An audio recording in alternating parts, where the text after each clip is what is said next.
स्वागत आहे. आज आपण मंत्रांबद्दल बोलणार आहोत. आपल्याकडे जी माहिती आहे ती खूप इंटरेस्टिंग आहे.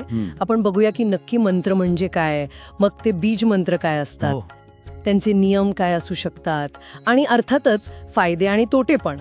नक्कीच. काय काय पैलू आहेत ते पाहूया. नक्कीच. सुरुवात करूया. तर मग पहिला प्रश्न अगदी बेसिक, मंत्र म्हणजे काय? आपण म्हणतो मन आणि त्र म्हणजे मनाचं संरक्षण किंवा साधन असं काहीसं. हो, अगदी तसंच आहे. मंत्र म्हणजे काय तर एक प्रकारची ध्वनी ऊर्जा. ध्वनी ऊर्जा. हो, आणि ही ऊर्जा वापरून आपलं मन एका विशिष्ट ध्येयावर केंद्रित करता येतं. एक साधन आहे. अच्छा. हे आपलं मन आणि म्हणजे हे विश्व यांच्यात एक कनेक्शन, एक पूल तयार करतं. आणि हे खूप जुनं आहे वाटतं. खूप प्राचीन. असं म्हणतात की ऋषी मुनींना हे ध्यानात दिसलं किंवा ऐकू आलं, ते त्याचे द्रष्टे होते. म्हणूनच ती भाषा थोडी सांकेतिक वाटते आपल्याला आज. आणि याच संदर्भात आपण बीज मंत्रांबद्दल ऐकतो. हे काय वेगळं प्रकरण आहे? बीज मंत्र म्हणजे कसं सांगू, ऊर्जेचं एकदम कंडेन्स्ड फॉर्म. कंडेन्स्ड म्हणजे? हो, म्हणजे जसं एका लहानशा बी मध्ये अख्खं झाड असतं ना. हो, बरोबर. तसंच बीज मंत्रात त्या देवतेची किंवा त्या तत्वाची जी मूळ ऊर्जा आहे ती एकदम केंद्रित असते. Short and powerful. अरे वा, म्हणजे हे डायरेक्ट कनेक्शन झालं त्या ऊर्जेशी. अगदी जणू काही पासवर्डच आहेत ते त्या एनर्जीचे. मग काही उदाहरणं सांगता येतील का? म्हणजे ओम तर आपल्याला माहिती आहे. हो, ओम म्हणजे ओम हा तर मूळ ध्वनी, प्रणव म्हणतात, शांतीसाठी, एकाग्रतेसाठी. मग आहे श्रीम म्हणजे श्रीम, हा लक्ष्मीचा बीजमंत्र, संपत्ती, समृद्धी. अच्छा. पण इथे एक गोष्ट आहे, साधकाची वृत्ती सात्विक हवी, म्हणजे चांगल्या हेतूने जप करायला हवा. बरोबर. आणि मग आहे क्लीम. क्लीम हा आकर्षणासाठी वापरतात. याचा संबंध महाकाली आणि कृष्णाशी पण जोडला जातो. क्लीम. आणि दुम. दुम हा दुर्गा बीज, संरक्षणासाठी, संकट दूर करण्यासाठी. दुम म्हणजे दुर्गा. वा, प्रत्येक बीजाची एक वेगळी एनर्जी आणि पर्पज आहे. अगदी. पण ही इतके शक्तिशाली आहेत, तर मग वापरताना काही नियम, काही काळजी घ्यावी लागत असेल ना? नक्कीच.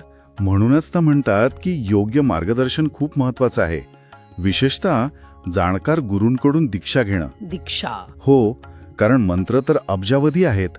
आपल्यासाठी नक्की कोणतं योग्य आहे हे निवडणं आणि त्या मंत्रातली जी सुप्त शक्ती आहे ती जागृत करणं हे जाणकाराचं कार्य आहे. म्हणजे स्वतःहून काही उचलून जपायला सुरुवात करणं योग्य नाही. नाही, ते धोकादायक ठरू शकतं, कारण ऊर्जा आहे ती, तिला योग्य दिशा द्यावी लागते. बरोबर. मार्गदर्शनाबरोबरच जेव्हा आपण प्रत्यक्ष जप करतो तेव्हा अजून काय नियम पाळावेत? हो, अनेक गोष्टी आहेत.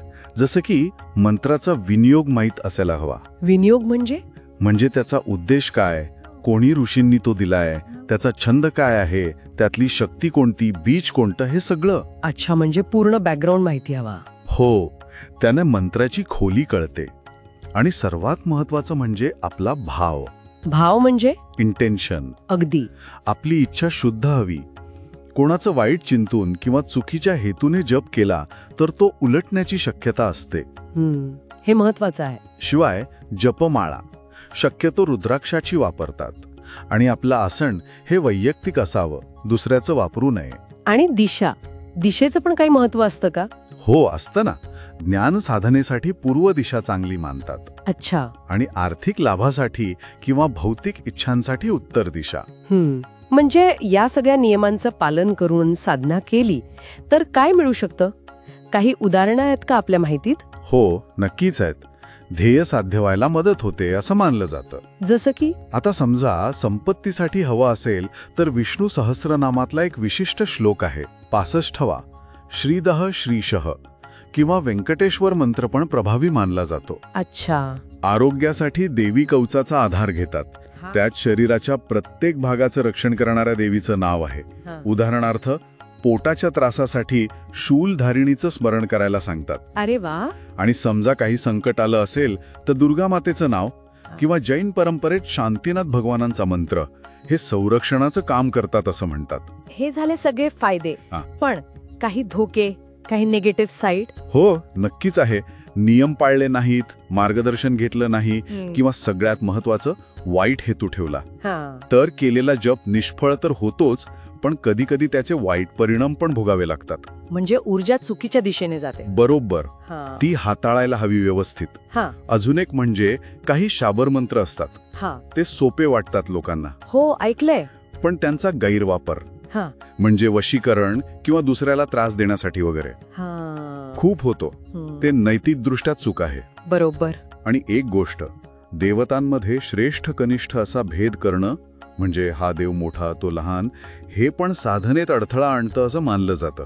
तर एकंदरीत आजच्या चर्चेतून हे अगदी स्पष्ट होतंय की मंत्र हे काहीतरी खूप खोल आणि शक्तिशाली प्रकरण आहे. हो, नक्कीच. त्याचा योग्य वापर करायचा असेल तर ज्ञान, आदर आणि सगळ्यात महत्वाचं म्हणजे योग्य मार्गदर्शन याची गरज आहे. बरोबर.